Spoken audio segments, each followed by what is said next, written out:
Israel का अगला निशाना पाकिस्तान होगा कि एक long range hypersonic cruise missile को टेस्ट किया जाएगा, जिसको वो ब्रह्मोस का भी बाप कह रहे हैं। अब दोस्तों ब्रह्मोस के पापा आने वाले हैं। जी हाँ, ये सिर्फ कुछ ही देश हैं जिनके पास ये टेक्नोलॉजी है। ये बताइए कि क्या अभी हालिया जो चंद माह पहले जो बयान आया बेंजामिन नेतन्याहू का कि हमारे जो है वो दो टारगेट्स हैं, एक जो है वो तेहरान है और एक इस्लामाबाद है। वो कह रहे हैं जब पाकिस्तान पर लॉन्च किया जाएगा तो पाकिस्तान ऐसे ऐसे ऐसे ऐसे तबाह होगा। और ये पापा वॉर भी रुकवा देंगे, क्योंकि जब ये चलेगा तो पाकिस्तान ऐसे ही घुटने टेक दे। 8 times the speed of sound पे पाकिस्तान के पास कुछ ऐसा नहीं है, चाइना के पास कुछ ऐसा नहीं है जो उसको इंटरसेप्ट करे। इसराइल अगला हदफ पाकिस्तान को तो नहीं बनाने जा रहा। चीन ने बोल दिया ऐसे एडवांस वेपन्स हमसे ना रुक पाएंगे। इस पूरे मुद्दे को आप कैसे देखते हैं?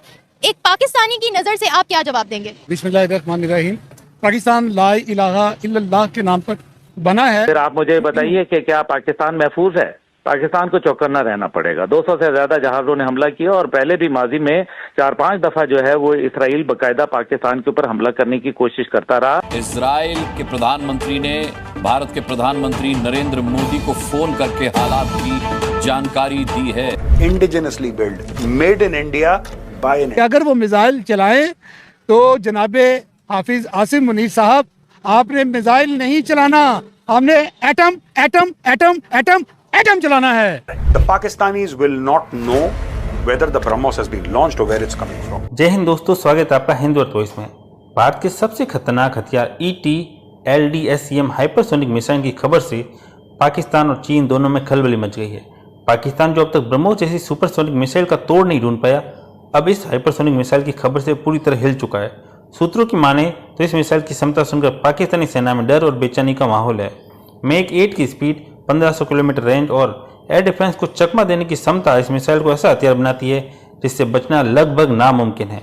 अब चीन भी चिंतित है, क्योंकि ये मिसाइल भारत को एशिया में अजय सामरिक ताकत बना सकता है।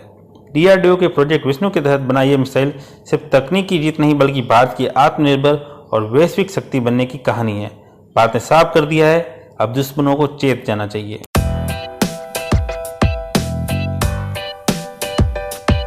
भारत ने पाकिस्तान को काउंटर करने के लिए एक नया प्रोजेक्ट लॉन्च कर दिया है, प्रोजेक्ट विष्णु के नाम से, जिसके बारे में वो कह रहे हैं कि एक long range hypersonic cruise missile को टेस्ट किया जाएगा, जिसको वो ब्रह्मोस का भी बाप कह रहे हैं।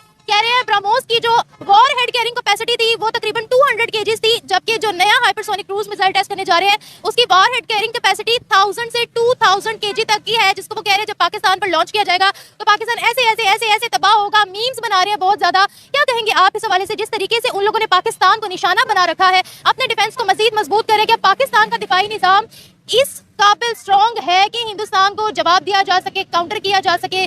क्या कहेंगे आप इस हवाले से? और इसी के साथ साथ वो ये भी कह रहे हैं कि हमने एक नया QRSAM सिस्टम जो है वो बना दिया, जो इंडियन आर्मी को सौंपा जाएगा। अगर एयर स्ट्राइक्स भी की जाए तो तब भी इंडियन आर्मी को कोई नुकसान नहीं पहुंचेगा। इस पूरे मुद्दे को आप कैसे देखते हैं? एक पाकिस्तानी की नजर से आप क्या जवाब देंगे? बिस्मिल्लाहिर्रहमानिर्रहीम। जहाँ तक बात होगी ना वतन के साथ मोहब्बत की, तो वहाँ तो मैं ये कहूँगा कि इंडिया का ये ख्वाब है, इंडिया की ये भूल है, इंडिया ख्वाबों की दुनिया में बसता है। पाकिस्तान ला इलाहा इल्लल्लाह के नाम पर बना है और ये हमेशा कायम रहेगा। इसकी तरफ मैली आंख से देखने वाले का नामो निशान मिट जाएगा इंशाल्लाह। ये तो है वतन से मोहब्बत की बात। अब अगर बात आप ये देखते हैं कि इंडिया के सियासी, इक्तिसादी, माशरती और अवामी हालात और मुल्की हालात, उनका मुनाजरा करते हुए एक नतीजा सामने आता है कि ऐसी बात जो उन्होंने की है, मुमकिन है ये बात मुमकिन हो, मुमकिन है ये बात मुमकिन हो कि उनके पास क्योंकि उनके पास अपनी इकानमी भी ठीक है, उनके पास अपनी सियासी सूरत हाल भी ठीक है, उनका निज़ाम दिफा जो है वो भी जमहूरी निज़ाम के कंट्रोल में है उनका, और वो ऑर्डर के साथ चलते हैं। हर डिपार्टमेंट उनका, जहाँ तक मेरा नाक़स इल्म है, अपनी अपनी जिम्मेदारियाँ ईमानदारी से पूरी करते हैं, अपनी जगह, अपने मकाम और अपने इख्तियार में रहते हुए। ठीक है, अपने इख्तियार का नाजायज़ इस्तेमाल उधर मैं तो नहीं देख रहा, वो ठीक से काम करते हैं, हमारे हमसाए हैं। लेकिन जब बात होगी अपने वतन की, अपनी आवाम की, अगर वो हमें नुकसान के बारे में सोचेंगे या करेंगे तो हम कहेंगे कि हम उनको दुनिया से ही मिटा दें, दुनिया के नक्शे में उनका नाम न रहे, क्योंकि हाँ ये तो बात ठीक है ना। लेकिन अगर आप ये बात कहें कि वो कहता है कि हम ऐसा मिसाइल बना रहे हैं कि उसकी रेंज ये है कि हम पाकिस्तान को यूँ खुदा ना खास्ता उड़ा के रख देंगे, तो उस तक मेरा पैगाम बतौर पाकिस्तानी ये पहुंचा दें कि पाकिस्तान अब सादा दिफाई हथियार नहीं रखता। मेरे प्यारे हिंदुस्तान, अगर ये जंग करने की तुमने कोशिश की तो फिर इंडिया पूरी दुनिया में, हिंदुस्तान सिर्फ एक है, तो मुसलमान कंट्रीज दुनिया में 50-55 से ज्यादा हैं। तो ऐसी आपको लगता है मुस्लिम कंट्रीज पाकिस्तान के लिए जमा होंगी? वो बात की बात है। जब मैंने मीडिया की रिपोर्ट्स पढ़ी तब मेरी आंखें फटी की फटी रह गई। मैंने बोला यार ये कब से होने लगा, because you know it's not shared very widely. जब उनको लगता है कि मीडिया में बताना चाहिए तब वो मीडिया में बताते हैं। अब ये देखिए साहब, new missile under project Vishnu. I had no idea. 1-2 दिन पहले मैंने कभी नहीं सुना था। ऐसी चलते फिरते कभी खबर आ रही थी, हां इस पे काम हो रहा है, इस पे, but never this specifics, zero. अब पता लग रहा है कि मैक 8 यानी कि साउंड की स्पीड से 8 गुना ज्यादा, 8 times the speed of sound and 1500 kilometer range. India's ETLDHCM hypersonic missile marks a big defense leap under Project Vishnu. India is preparing to test indigenously developed hypersonic missile, the Extended Trajectory Long Duration Hypersonic Cruise Missile, ETLDHCM, और इसका code name है project Vishnu. 11,000 kilometre प्रति घंटे की रफ्तार से ये missile जाएगी। 11,000। जब हम हाइपरसोनिक की बात करते हैं यानी कि 5 times the speed of sound and more, ये सिर्फ कुछ ही देश हैं जिनके पास ये टेक्नोलॉजी है। 1500 किलोमीटर दूर मारक क्षमता इसकी है, यानी कि 1500 किलोमीटर दूर ये मार सकता है। और मैं आपको एक और बात बता दूं दोस्तों कि 8 times the speed of sound पे पाकिस्तान के पास कुछ ऐसा नहीं है, चाइना के पास कुछ ऐसा नहीं है जो उसको इंटरसेप्ट करे। They have absolutely nothing. नहीं कर सकते। हाँ, हो सकता है कि उनको पता लगे कि कुछ चीज आ रही है बड़ी तेजी से, लेकिन उसका करना क्या है? उसका करना क्या? आ रही है, हमारी ओर आ रही है, हमारे ऊपर गिरेगी, इसका करना क्या है? That is the problem. Do you have systems to intercept? You don't. हवा में उड़ती है तो स्ट्रेट लाइन में नहीं, इट कैन मनूवर।